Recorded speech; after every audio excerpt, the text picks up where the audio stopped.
오늘은 우리는 왜 서로 말이 통하지 않을까라는 제목으로 함께 말씀을 살펴보도록 하겠습니다. 설교를 시작하면서 제가 간단한 퀴즈 하나를 내드리도록 하겠습니다. 여러분들이 맞춰보시면 좋을 것 같아요. 제가 이제 이 주목으로요, 강대상을 두드려서 어떤 노래의 박자를 연주할 겁니다. 대한민국 국민이라면 다 아는 노래인데요, 그 박자를 들으시고 어떤 노래인지 맞춰보시면 좋겠습니다. 그럼 제가 한번 문제를 내겠습니다.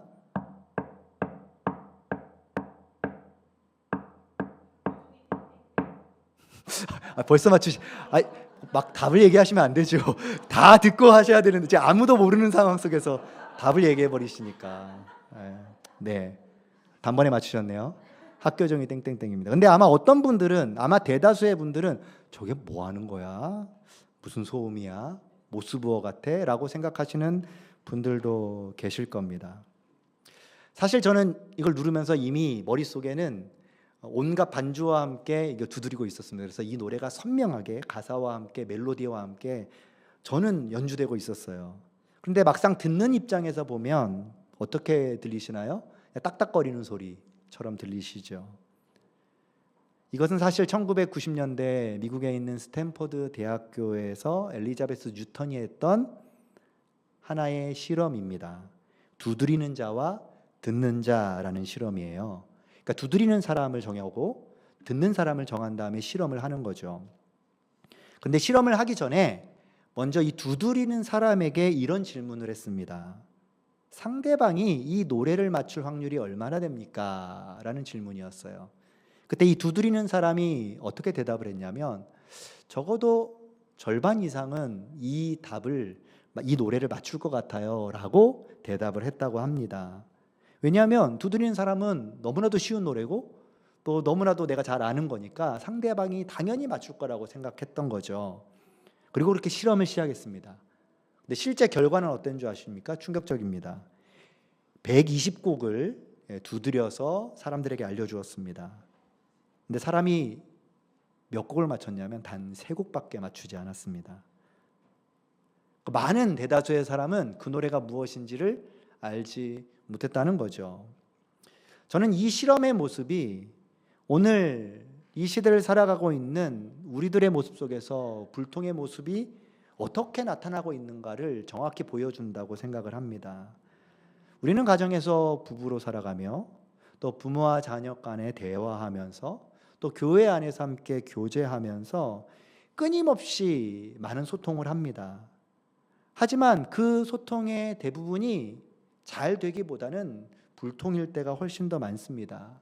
그래서 오히려 대화하다 보면 마음이 답답해지고, 심지어는 부부 사이에 대화가 단절되다 보면 서로에 대한 원망의 불씨가 더 커지기 마련이죠. 왜 우리는 이토록 서로 말이 잘 통하지 않는 걸까요? 한 이불을 덮고 자고 한 식탁에서 밥을 먹고 한 교회에서 예배를 드리지만 왜 말이 통하지 않는다라는 느낌을 받을까요? 이것은 어찌 보면 인류 불통의 역사를 고스란히 보여주고 있다 생각합니다. 오늘 우리가 함께 읽은 창세기 11장이 바로 인류가 어떻게 불통의 역사를 이어왔는지를 우리에게 보여주고 있어요. 노아의 홍수 심판이 일어났습니다. 그리고 이제는 노아의 가족들만 살아남았습니다. 노아의 후손들이 번성했고 동방으로 이동하다가 시날 평지를 만나게 됩니다.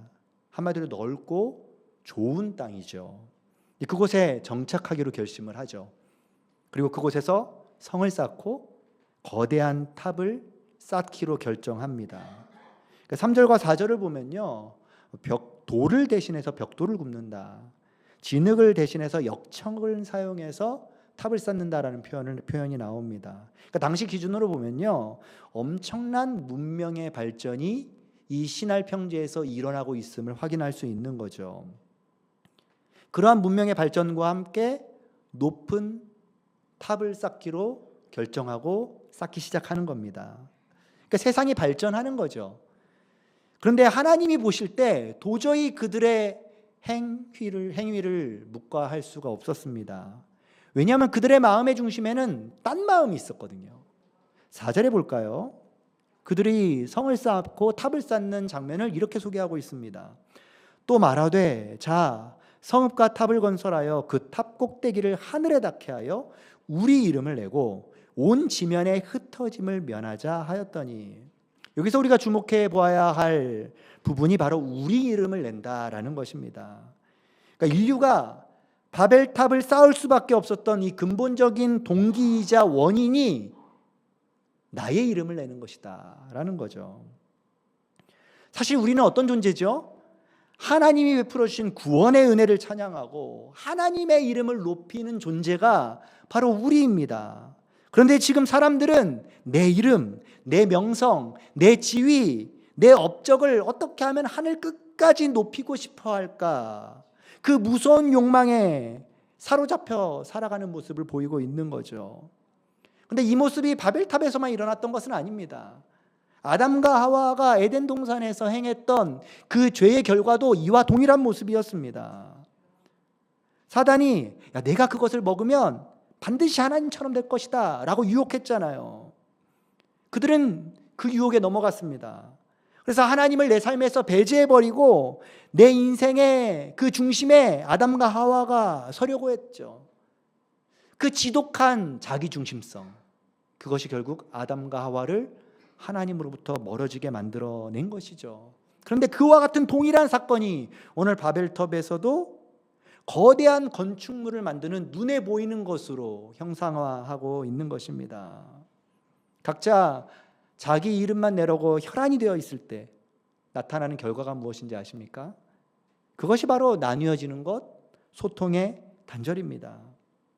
하나님은 그들의 교만을 보셨어요. 그리고 언어를 혼잡하게 하셔서 그들을 온 지면에 흩어버리셨습니다. 이것은 단순히 한국어, 영어, 스페인어처럼 전 세계의 언어가 갈라진 그런 언어학적인 그런 사건으로만 볼 수는 없습니다.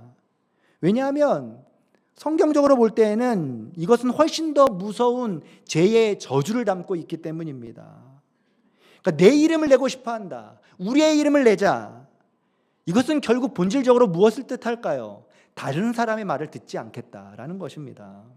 그러니까 내 머릿속에 흐르는 생각은 뭐죠? 내 이름, 내 자존심, 내 유익이라는 이 멜로디가 흐르는 거죠. 근데 상대방은 전혀 알아채지 못합니다. 저 사람이 무엇을 이야기하는지, 어떤 것에 관심이 있는지 상대방은 전혀 눈치채지 못하는 거죠. 뿐만 아니라 내 이름을 내는 사람들조차도 상대방이 지금 어떠한 형편에 있는지 전혀 관심이 없는 겁니다. 오히려 내 말만 하고 내 주장만 관철시키려고 하는 거죠. 부부싸움이 왜 우리 가정에서 흔히 일어나나요? 요즘에는 맞벌이를 다 하니까 아내가 나가서 일을 하고 돌아왔어요. 아, 오늘 정말 힘들었어. 이 말은 무슨 의미죠? 나를 좀 위로해주고 좀 이해해달라는 말이죠. 그런데 남편은 그 말 한마디 끝나기가 무섭게 야, 내가 뭘 했어. 그러니까 사회생활 쉽지 않다고 했잖아. 오히려 자기가 경험한 것을 바탕으로 훈수를 둡니다. 아내는 위로받고 싶어 한 말인데 남편은 자기중심적인 메시지를 던지는 거죠. 소통이 아닌 불통일 수밖에 없습니다.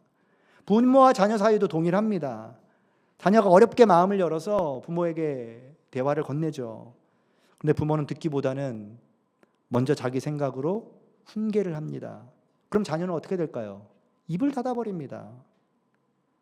우리는 상대방을 사랑한다라고 말하지만 정작 상대방의 마음을 제대로 들어본 적도 들으려 하지도 않는 것이죠.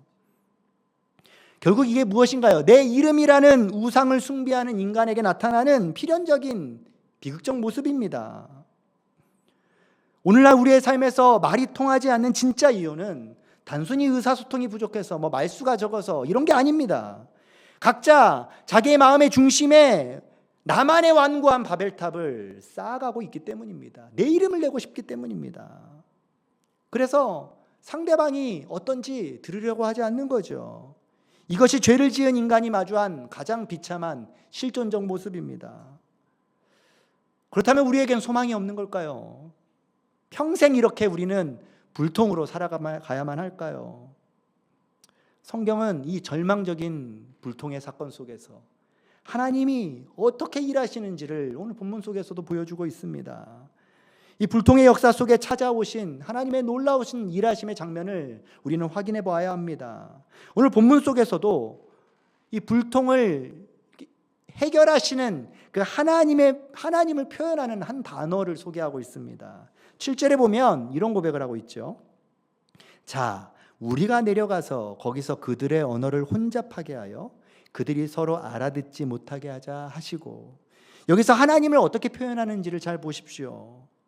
하나님을 놀랍게도 우리가 내려가서 라는 표현을 사용하고 있습니다. 우리가.